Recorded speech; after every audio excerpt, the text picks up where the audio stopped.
Good evening. You're watching us live from the Gambia radio and television services. This is GRTS News with me, Winifred Nicole, in the headlines this evening. His Excellency President Adama Barrow wraps up his 4-day visit to Equatorial Guinea with the signing of 4 bilateral agreements with his counterpart, President Obi.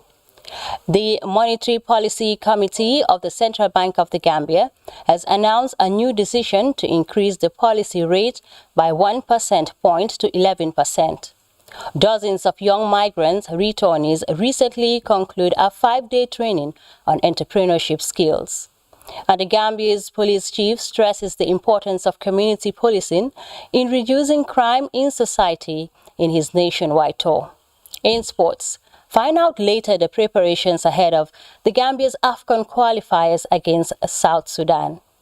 Elsewhere, Kenya's tourism sector is witnessing a gradual comeback after the pandemic-induced slump that led to closure of some hotels in coastal city of Mombasa. Well, viewers, those are the headlines.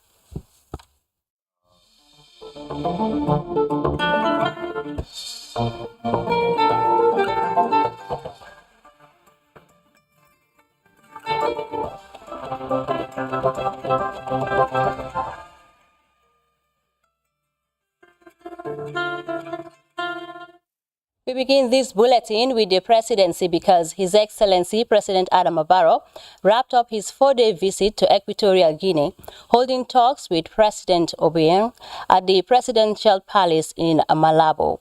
The two countries signed 4 cooperation agreements to build the foundations for strong and mutually beneficial relations. Mamadou Jallo has more on that.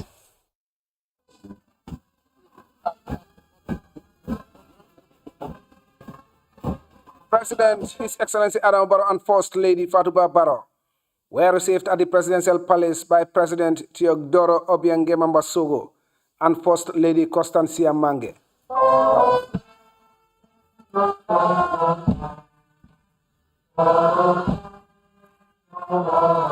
This marked the highest point of President Barrow's engagements in Equatorial Guinea, where he met President Obiang and members of his government. Two leaders held a tete-a-tete which lasted for more than an hour. When they emerged, President Barrow and his host presided over the signing of 4 cooperation agreements. The two foreign affairs ministers, Dr. Mamadou Tangara and Simeon Oyon Ange, signed the documents, which include a joint communique on the establishment of diplomatic relations between the Gambia and Equatorial Guinea, a cooperation framework agreement, a memorandum of understanding on diplomatic consultations between the foreign ministries, and an agreement on reciprocal exemption of visas for holders of diplomatic and service passports.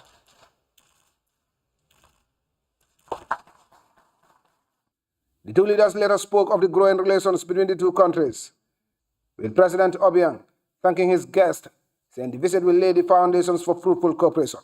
He called for a new intra-African partnership to end dependence on the developed world, hailing the visit as a step in the right direction, as it will promote the socio-economic development of the two countries. He revealed that the two countries will exchange delegations as soon as feasible to implement the agreements. President Barrow expressed appreciation to President Obiang for his constructive role in resolving the political impasse in 2016, describing him as a great Pan-African leader with a strong vision of development and peace. We maintain peace and stability in our country. Without peace, we cannot develop our country. We are now ready for partnership moving forward. But there is a saying, if you want to move fast, you go alone. If you want to go far, you move together. President Barrow also expressed the Gambia's readiness for a new partnership, arguing that Africa needs to look inwards as a continent in order to attain its development priorities. Later in the afternoon, President Obiang and First Lady Constancia Mange hosted a lunch for the visiting Gambian leader and his delegation. Speaking during the event, the two leaders renewed their joint commitment to take the relationship to the strategic level. The president and delegation later left Malabo, having laid the foundation for the establishment of a strong relationship with Equatorial Guinea.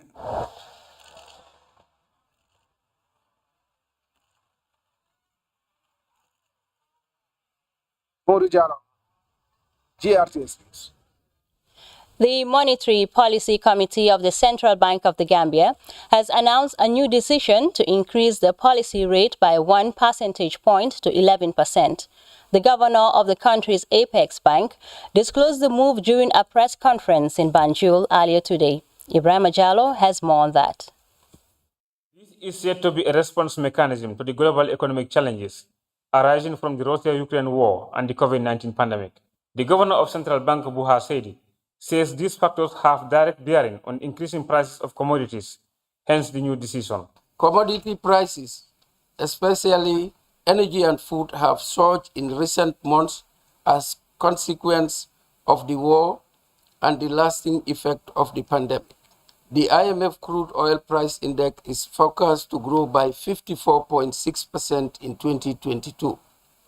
The Food and Agriculture Organization, FAO Food Price Index, which tracks global prices of meat, dairy, cereal, oils, and sugar, increased by 29.8% in April 2022 from where it was a year ago. Global rice prices that were generally subdued in 2021 have started picking up this year. Although the global economic challenges are being felt domestically, the outcome of the Monetary Policy Committee meeting reveals that the Gambian economy continues to recover despite the odds. Recent data released by the Gambia Bureau of Statistics, that is GBOS, estimated real GDP growth of 4.3% in 2021, compared to 0.6% in 2020. Growth was supported by pickup in fishing, aquaculture, construction, and a moderate recovery in services. Notwithstanding the external shocks, the bank's leading indicators point to stronger economic activity in 2022. On foreign exchange, the central bank boss says the Gambian dalasi continues to be stable, even though demand for foreign currency was high for the country's import needs.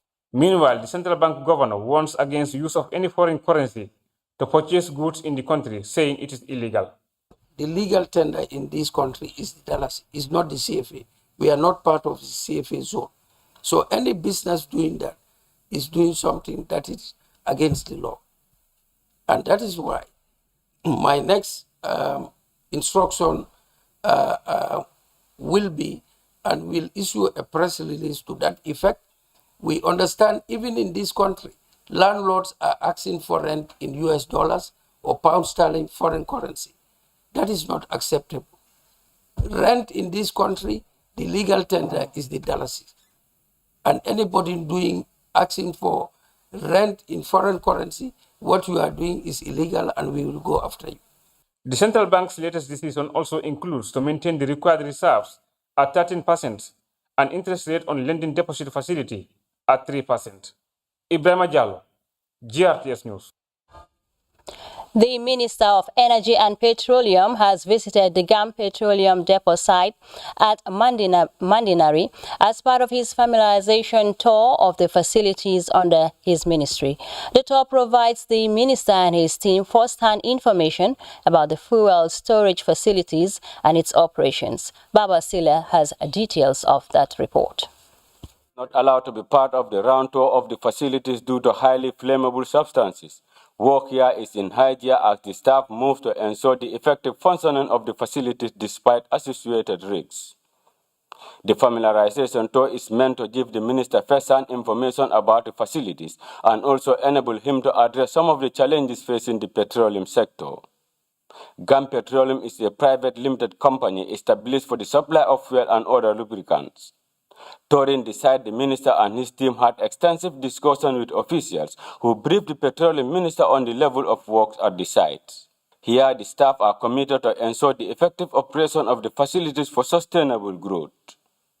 After hours of inspection and discussion with staff, the minister shared his impression of the tour. We will encourage them and push them to do whatever is necessary to address the challenge. Because as you rightly know, this is a private company. There is certain percentage which belongs to the government, and there are other private entities who have shares in the company. So they have a board, and as you saw, the board is actually meeting as we speak, so that they deal with the issues. We have brought up a number of issues to the attention of the board chair and the managing director. There are certain infrastructural improvements that they need to do, as explained by the managing director. They are doing the pipes, the lines, to the mooring point. This is work which is in progress, and we have been reliably informed that by maybe after June, maybe June, July, August, the work will be completed, and that will have a redundancy in the supply line from the vessel to the facility. An engineer by profession, the minister is now looking to enhance maintenance and operation of petroleum facilities to meet international standards. For the operation and maintenance of this facility, the storage facility, there are standards that guide how it should be operated and maintained. So I have encouraged them to apply those standards in the operation and maintenance of this facility. Thousands of cubic meters of fuel and other lubricants are being stored at these facilities, which increasingly require technical knowledge to ensure maximum protection from spillage and accident that cause serious environmental consequences. Bawasila, GRTS. Some migrant returnees have recently concluded a 5-day training on entrepreneurship skills. The training is part of the reintegration strategy to support returnees, and it was jointly organized by IMVF Project and the Voice of the URR Migration Association with funding from the European Union. Our correspondent Seydou Kamara witnessed the closing ceremony and filed in this report from Basse.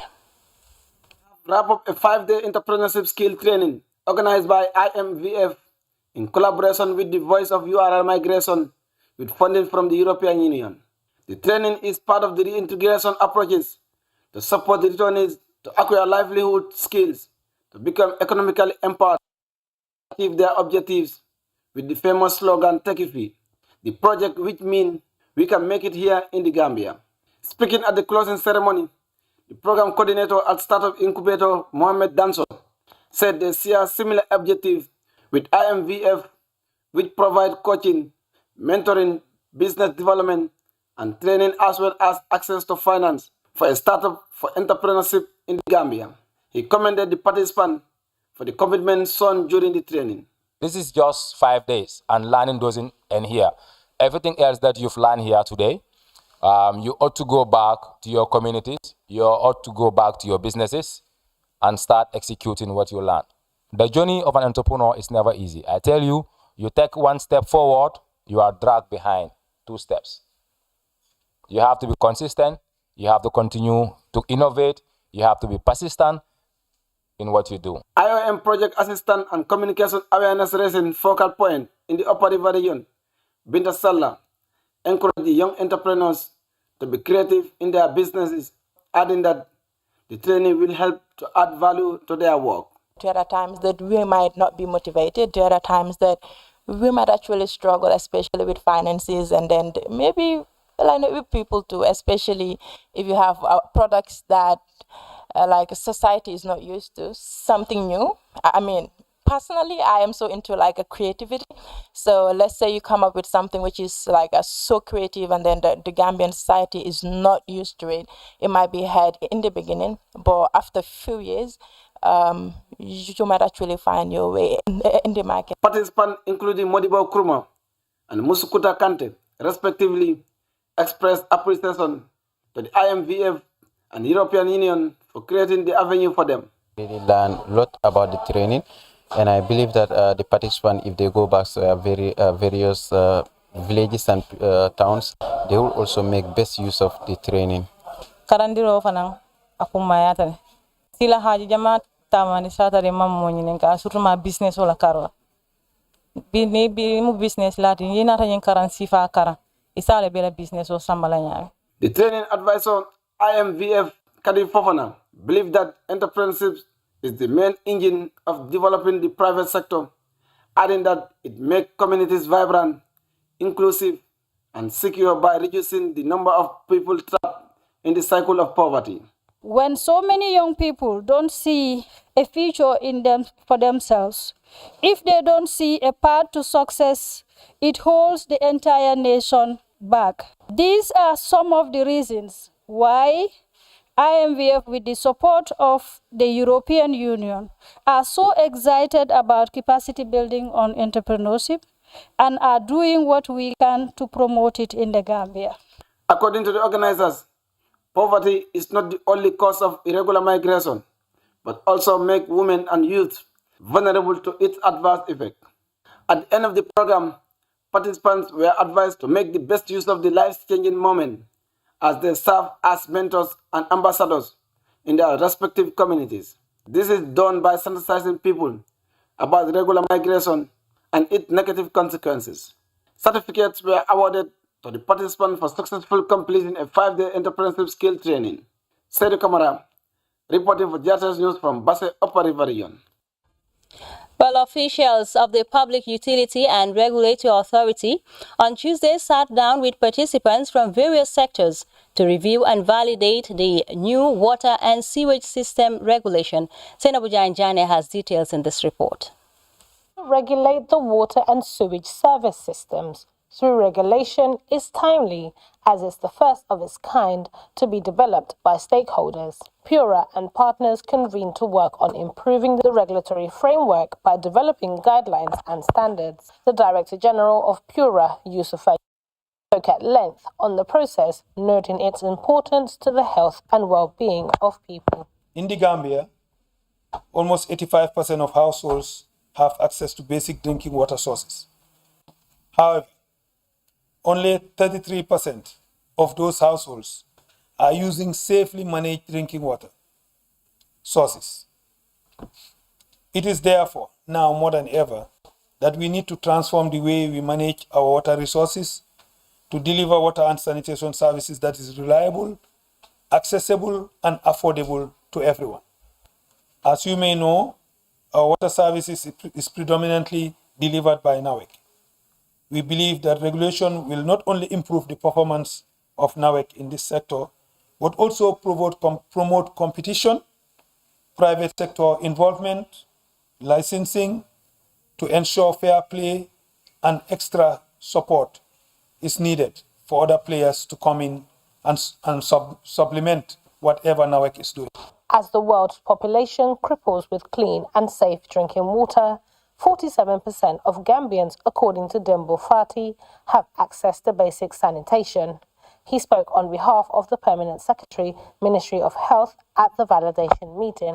On behalf of the Ministry of Health, I want to seize this opportunity that we have health officers in the fields, particularly when it comes to the enforcement of some of these regulations, trying to enlighten the public, particularly at the community level, to ensure the do's and don'ts when it comes to the quality of water.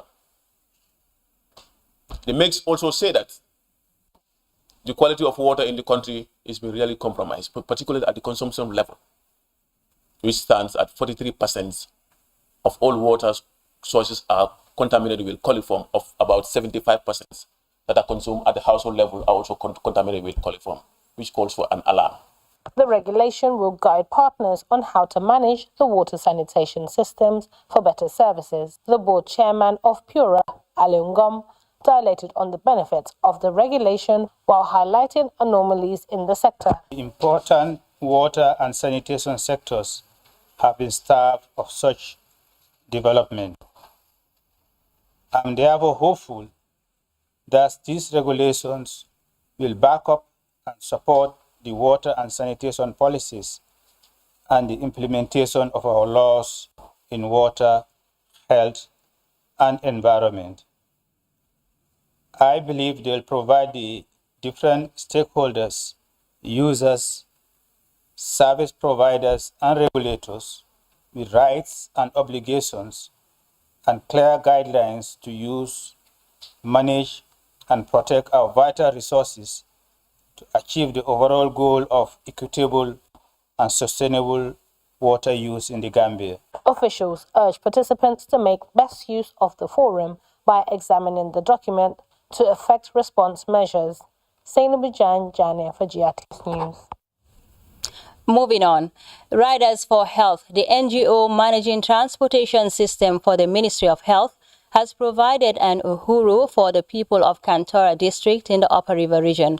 Louis Mendy reports the Uhuru is a type of community ambulance designed for rough terrains in the delivery of speedy and quality healthcare services.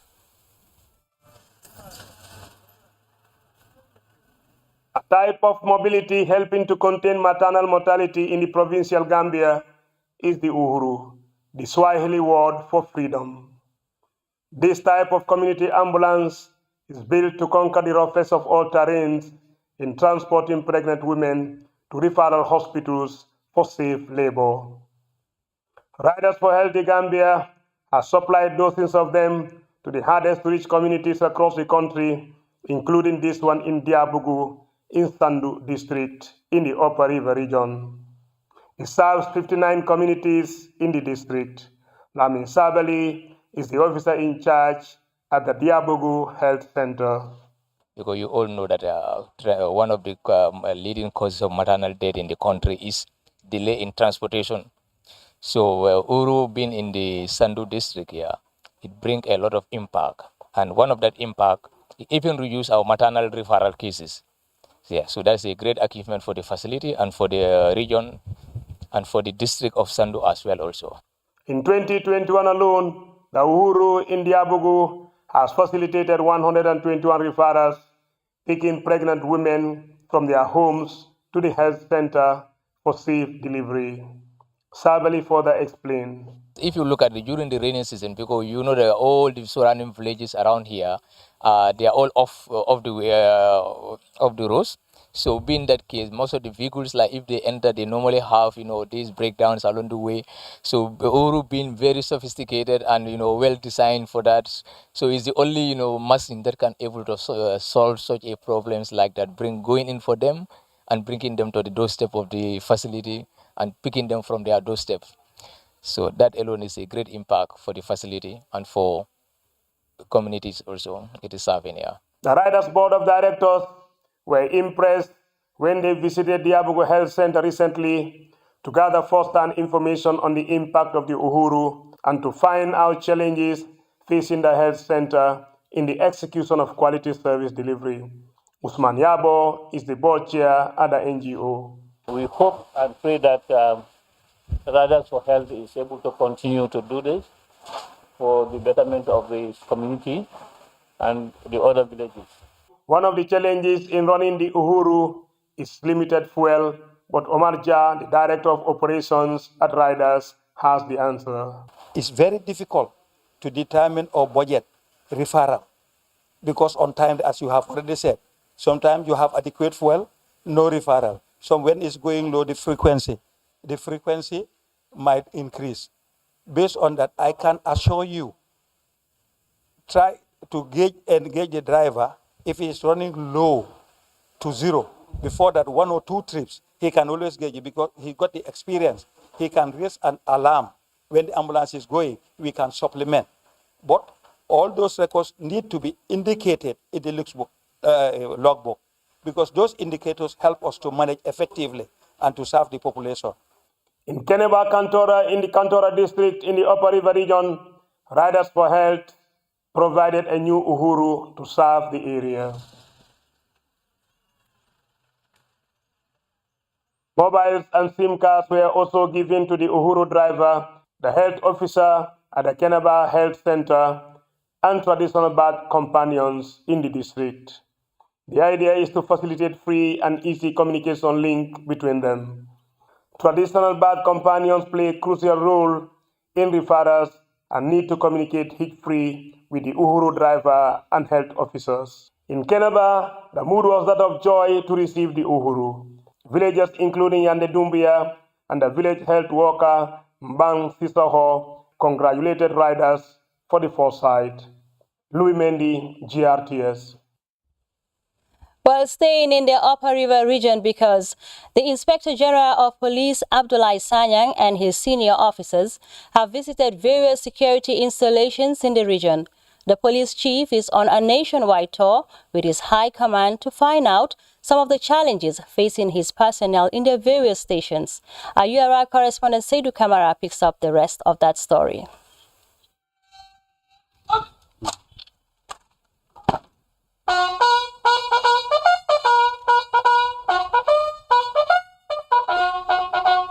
The Inspector General of Police, Abdoulaye Sanyang, continued his tour accompanied by senior members of the Gambia Police Force. The IGP and team recently toured where the delegation visited several communities, police facilities, and other sister security services. After visiting the Bassett 3rd Infantry Battalion, Custom, and then a courtesy call to the governor for a briefing session on the purpose of his tour.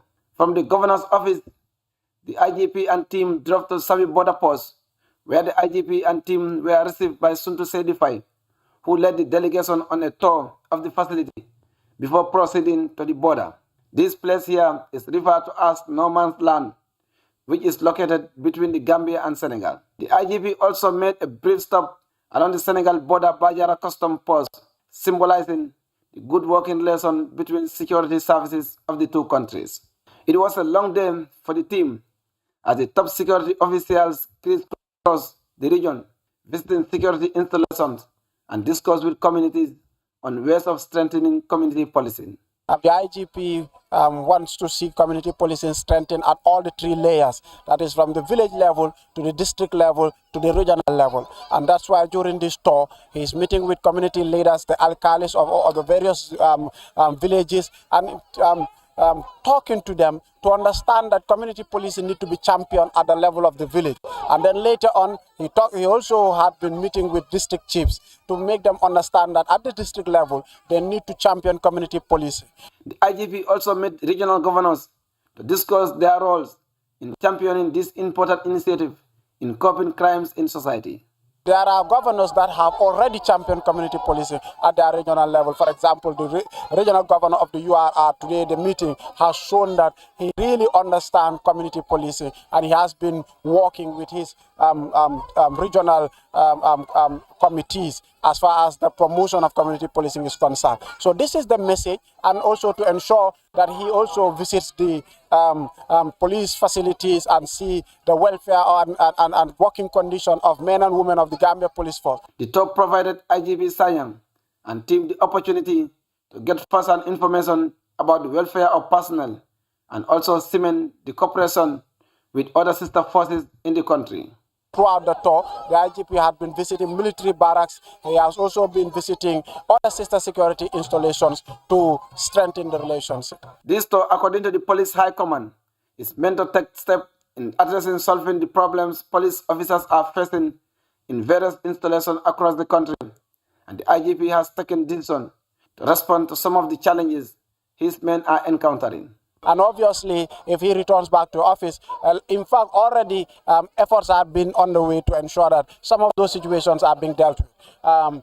For example, there are certain situations where accommodation is the issue, and the directives have already been given for new facilities to be constructed in certain areas. In Makmastre, in the Wuli East border post, 5 police officers were promoted to various ranks, namely Lamin Kanute, Inspector to Chief Inspector, Ismaila Mane, Sergeant to SI, Mohamed N. Kamara, Sergeant to Inspector, Balamusa Mane, Couple to Sergeant, and Amadou Jao, First Class to Sergeant. The objective of the police authority is to see community participation as far as security is concerned in the country, because the police cannot do it alone. So the collaboration efforts of the communities are needed to be strengthened to tackle crimes in communities and the country at large. Seydou Kamara, reporting for GRTS News from Basse Upper River Region. Report by Seydou Kamara takes us to a forced commercial break. The sports news is up next. Don't go away. Hello, Sister Nya here, and today we are doing the unboxing of the Apple 4G LTE CPE router. Have you gotten yours yet? Here it is. All right, now let's do the unboxing of the AfriCell 4G CPE router. I do love the sound of opening new stuff. And this right here is a beauty. What you don't know is it also takes you for an extra 6 hours of charge when there's no power. No power, no problem. Get your CPE routers now at your nearest AfriCell outlet and thank me later.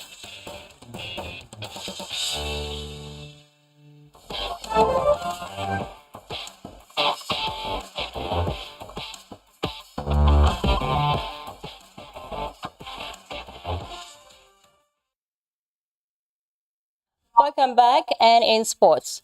The Scorpions of the Gambia have landed in Senegal ahead of Saturday's encounter against the Bright Stars of South Sudan in March, day one of the qualifying rounds for the 2023 Africa Cup of Nations in Cote d'Ivoire. Well, for more on the latest, we are joined live from Dakar by Willie Abraham, the chairman of the Events Management Committee. Willie, good evening, and it's good to have you with us. Good evening, Willie. Good evening. Now, can you bring us up to date with the preparations in chess ahead of Saturday's game? Yes, thank you very much. First of all, I would like to say that the national team has arrived this evening. Okay. They are lodged in Sali, and things are looking very well here in Dakar. The Gambian community have been calling and trying to see where they can get tickets. Okay. And the stadium is well prepared. We had a meeting this morning, myself with the delegation from the Gambian Federation, with the Senegalese authorities regarding the preparedness of the stadium. Okay. And so far, everything is very, very good. The Senegalese Federation with the Ministry of Sports have given us full support to make sure that all the logistics are all in place. So things are looking very, very well. And the ground is fantastic. The stadium is well prepared for the game. Okay, Willie, talking about tickets, take us through the prices. Yes. The covered pavilion is 1,000. The opposite covered is, which is the uncovered, is 700. And the scoreboard and opposite the scoreboard are 500. We also had a few VIP tickets, but I would say maybe by now the tickets would have been finished because somebody called me from Banjul this morning and said he went to the bank to get some VIP tickets, but they are all sold. But the price for those tickets is $2,500 if they are still available at Vista Bank. Okay. Is it only at Vista Bank or do you have other places? We are selling in Gambia, in Vista Bank in Banjul, Vista Bank in Keraba Avenue, Vista Bank in Latrikunda, and the other one is the Vista Bank in Birkama. Okay, now let's talk about security arrangements. Take us through that. Yes. Take us through the security arrangements in chess. We have enough security for the stadium. For the stadium, we have confirmed that there's going to be almost about 250 security personnel, which is quite enough because chess the Stade Lat Dior is very small. It's only about 8,000 people. Okay. And we have also acquired security for both national teams, the Sudanese national team, South Sudan national team, and the Gambia national team. We also have security for the referees and the match commissioners. Okay. So for the side of the security, everything is fantastic. We have also appealed to the Senegalese authorities to make sure that they also inform the borders so that when funds are coming from Gambia, we will not have much problems regarding border control, security, and all of that. But our advice is every Gambian talking to Senegal should make sure that he or she has an identification card or a passport. It's very important because, I mean, it's beyond our control to allow people just to walk in for free. Okay. They must be identified before they come. Yes. Okay. Well, Mr. Willie Abraham, thank you so much for your time on the news. Thank you very much. Bye-bye. Well, we will go with another short break. The news continues in just a moment.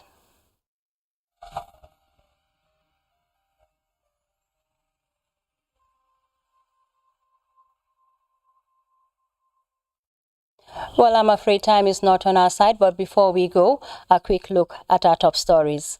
His Excellency President Adama Barrow wraps up his 4-day visit to Equatorial Guinea with the signing of 4 bilateral agreements with his counterpart, President Obiang. The Monetary Policy Committee of the Central Bank of the Gambia has announced a new decision to increase the policy rate by 1 percentage point to 11%. Dozens of young migrant returnees recently concluded a 5-day training on entrepreneurship skills. The Gambia's police chief stresses the importance of community policing in reducing crime in society in a nationwide tour. In sports, the Scorpions of the Gambia arrived in Senegal ahead of Saturday's clash against South Sudan in the 2023 AFCON qualifiers. Elsewhere, Kenya's tourism sector is witnessing a gradual comeback after the pandemic-induced slump that led to closure of some hotels in the coastal city of Mombasa. Well, viewers, that was all we had time for in this edition of the news at 2000 hours. But do join me at 2200 hours for more news. Until then, do stay tuned and enjoy the rest of our programs.